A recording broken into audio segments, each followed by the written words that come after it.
devotees. That's why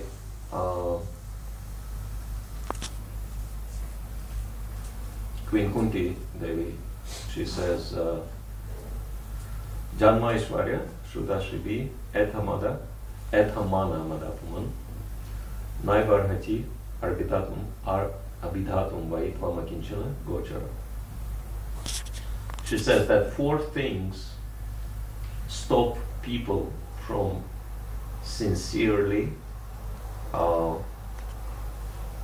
chanting of the Lord's names, from sincerely addressing the Lord, from being connected with the Lord. She says it's a bewilderment caused by 4 things. Actually, she used the word intoxication, that people become intoxicated by 4 things which cover their vision, and they lose sight of the Lord, they lose sight of themselves, they lose sight of the goal of life. And what are these 4 things? Janma, high birth or high position. Sometimes one may not have high birth, but by some good fortune, one may achieve high position in one's life, and then one may lose sight of the goal, etc., and become ungrateful and forgetful. Aishwarya, opulence. Shruta, what is Shruta? Knowledge, yes. And Shri, beauty, yeah, physical beauty. So these 4 things, they can become serious obstacles on the path of spiritual advancement, because the danger of these things is that they can be misused for sense gratification. One can very easily misuse one's high position, right? One can very easily misuse money. One can very easily misuse knowledge. For example, if you know certain things other people don't know, you can manipulate them very easily. And beauty is, of course, attracts people, and can also be misused. And he decides to administer appropriate medicine for them, make them into trees. But it is very interesting to note that he's not just making them ordinary trees, he's making them trees in Vrindavan.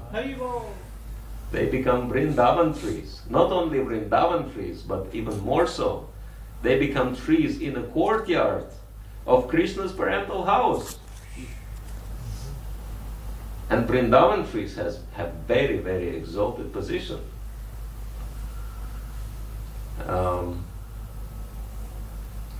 Because when Krishna and Balaram were passing through the forest of Vrindavan, and Krishna started glorifying trees of Vrindavan, because trees, they have a lot of good qualities. That's why Lord Chaitanya also glorifies trees.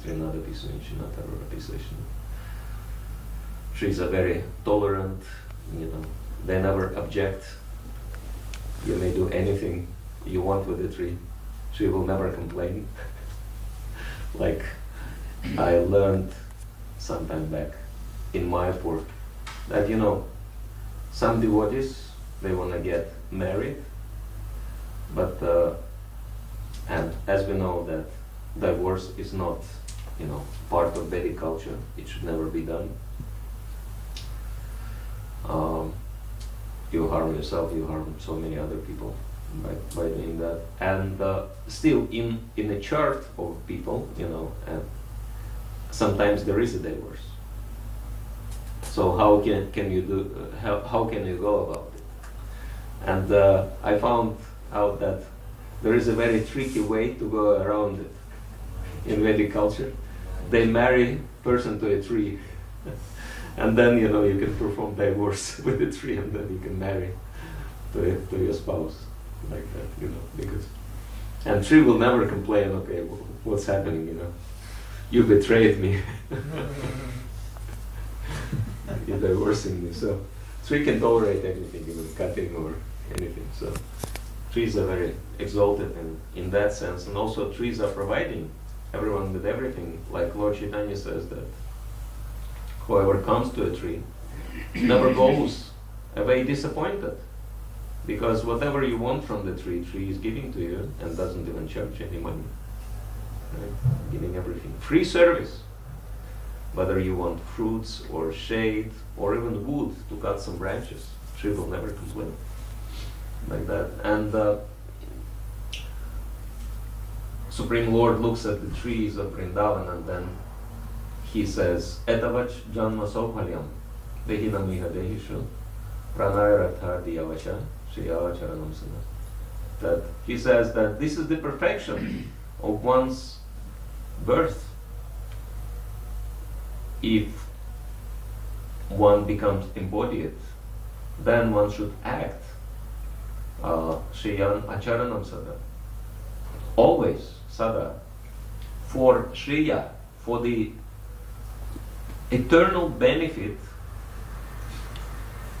of everyone, for everyone's eternal benefit, by using in this process 4 things: prana, life force, one's body, artha, one's wealth or money, dhiya, one's consciousness, one's intelligence, and vacha, one's words in the process. So these 4 things have to be utilized for bringing about permanent benefit of everyone. And of course, there is only one process which gives everyone permanent benefit, which is Krishna consciousness. And so that's why, the Supreme Lord says one has to dedicate to this process one's body, one's intelligence, one's consciousness, one's words, and one's possessions or wealth. And Krishna conscious lifestyle means simple living, high thinking.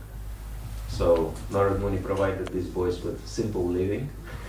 You can't live more simply than a tree, having absolutely nothing. He says that poverty can be, a good remedy for attachment, because, poor person has nothing to be attached to, because poor person has nothing. Like there is one joke, one poor man was sleeping in his house, and as Prabhupada says that sometimes poor people not only don't have a lock on their house because they can't afford, sometimes they don't even have a door, can't even afford the door. And so that man, he was sleeping in the house, and the burglar came into the house at night, and he was searching for something valuable in the house in the dark. And first he was like careful not to wake the owner, but then he couldn't find anything. He was becoming more and more annoyed with that circumstance, and so he was making noise. And then he heard the man laughing at him, this poor man laughing at him. And this, thief, he's already so much annoyed, and he becomes more annoyed that he can't find anything. And this man is laughing at him, and he said, "What are you laughing about?" And this poor man says, "I'm laughing because I cannot find anything valuable even in the light of a day. You're trying to find something valuable in the dark of night." Like that. So, poor people have nothing to be attached to because there is nothing. Like the old song says, one has nothing, one has nothing to lose also. So, and therefore, but then Prabhupada gives this example that poor people, if they finally get their fortune back, at some time, they never use it for selfish purposes. They only use it for the benefit of others. And if it is a devotee, of course, he is using whatever one has, not only for the benefit of others, but also in Krishna's service.